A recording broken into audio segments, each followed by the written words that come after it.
Hello! Hi అండి. అందరికీ నమస్కారం. చూసారు కదండీ! ఈరోజైతే మనం ఎంతో టేస్టీగా ఉండేటువంటి పప్పునైతే ప్రిపేర్ చేసుకుంటున్నాం. ఇక మనం ఈ పప్పు ఎలా ప్రిపేర్ చేసుకోవాలో ఇప్పుడైతే ఈ వీడియోలో వివరంగా తెలుసుకుందాం. అంతకన్నా ముందు మా ఛానల్‌ని ఎవరైనా కొత్తగా చూస్తున్నట్లయితే తప్పకుండా లైక్ చేయండి, షేర్ చేయండి, సబ్స్క్రైబ్ చేసుకోండి. ఇక మనము పప్పు కర్రీ అయితే అందరి ఇళ్లల్లో ప్రిపేర్ చేసుకుంటూనే ఉంటారు. కానీ ఇలా ఒక్కసారి ట్రై చేయండి. చాలా బాగుంటుంది. ఇక మనం ఈరోజైతే రెగ్యులర్‌గా చేసుకునే పప్పు కాకుండా కాస్త డిఫరెంట్‌గా మనమైతే చుక్కకూర పప్పునైతే ప్రిపేర్ చేసుకుంటున్నాం. ఇక మనకు ఈ చుక్కకూర వచ్చేసి చాలామందికి తెలిసే ఉంటుంది. తప్పకుండా ఇది పల్లెటూరులో ఉండే వాళ్ళకి, అమ్మమ్మ, తాతయ్య వాళ్ళకైనా ఖచ్చితంగా ఇదైతే ఐడియా ఉంటుంది. చూసారు కదండీ! మన ఇంట్లో పెద్దవాళ్ళకైతే ఈ ఆకు గురించి తెలియకుండా అస్సలు ఉండరు. ఎందుకంటే ఈ ఆకుని చాలా రకాలుగా చాలా ఎక్కువ కర్రీస్‌లో యూజ్ చేస్తూ ఉంటారు. కానీ ఇప్పట్లో అయితే వాడటం లేదు. ఇక మనకు ఈ కర్రీ చాలా బావుంటుంది. చాలా టేస్టీగా ఉంటుంది. చూసారు కదండీ! ఈ ఆకు ఎలా ఉంటుందో. మనకిదొచ్చేసి కాస్త మందంగానే ఉంటుంది. ఇలా మీరైతే ఇలా చుక్క కూరనైతే తీసుకోండి. చుక్క కూర తీసుకొని చక్కగా ఫ్రెష్‌గా ఉన్నటువంటి ఆకుకూరనైతే తీసుకోవాలన్నమాట. ఇలాంటివి తీసుకుంటే మనకు హెల్త్‌కి చాలా మంచిది.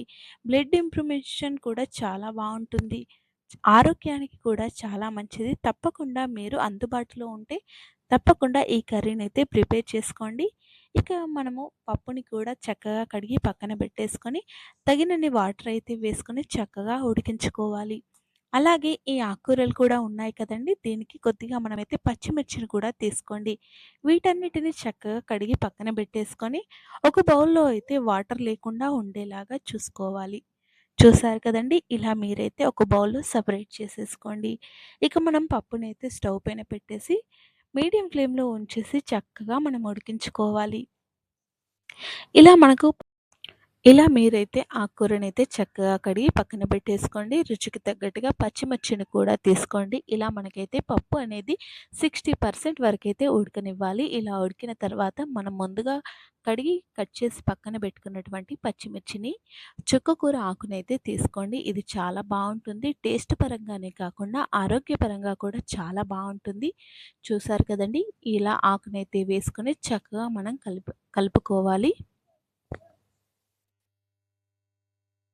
ఇలా మనకైతే ఈ పప్పులో మిక్స్ అయ్యేలాగా మనం చక్కగా ఈ ఆకునైతే ఉడికించుకోవాలి. మనకు కంప్లీట్‌గా ఉడికేలాగా అయితే ముందుగా చూసుకోవాలి. లేదంటే సరిగ్గా ఉండదు. టేస్ట్ అనేది సరిగ్గా రాదు. మనకు ఫ్లేవర్ అనేది సరిగ్గా ఏర్పడదు కాబట్టి ఇలా మీరు ఆకు అనేది పప్పులో చక్కగా ఉడికిపోవాలి. ఇక ఆ తర్వాత మీరైతే ఇలా 3, 4 వరకైతే వెల్లుల్లి రెబ్బలనైతే తీసుకోండి. ఇలా తీసుకొని కచ్చా పక్కగా మనం ఇలా పేస్ట్ చేసుకుంటే సరిపోతుంది. మరి మనం వెల్లుల్లి రెబ్బలను వేయాల్సిన అవసరం లేదు. ఇలా వేసుకున్నా పర్వాలేదు. ఇక స్టవ్ పైన మరొక ప్యాన్ పెట్టేసుకొని అందులో ఆయిల్ వేసేసుకొని ఆవాలు, జీలకర్రనైతే యాడ్ చేసేసుకోండి. ఇలా ఆవాలు, జీలకర్రని యాడ్ చేసేసుకున్న తర్వాత మనం ముందుగా పేస్ట్ చేసి పెట్టుకున్నటువంటి వెల్లుల్లి రెబ్బలైతే ఉన్నాయి కదండీ! వాటినైతే ఇందులో యాడ్ చేయండి.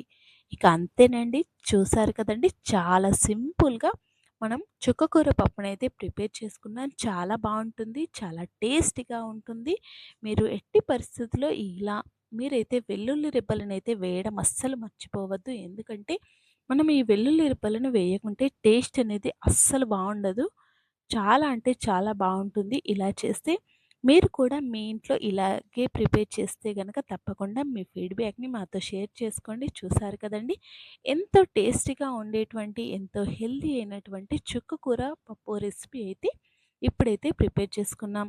ఈ వీడియో నచ్చితే లైక్ చేయండి, షేర్ చేయండి, సబ్స్క్రైబ్ చేసుకోండి.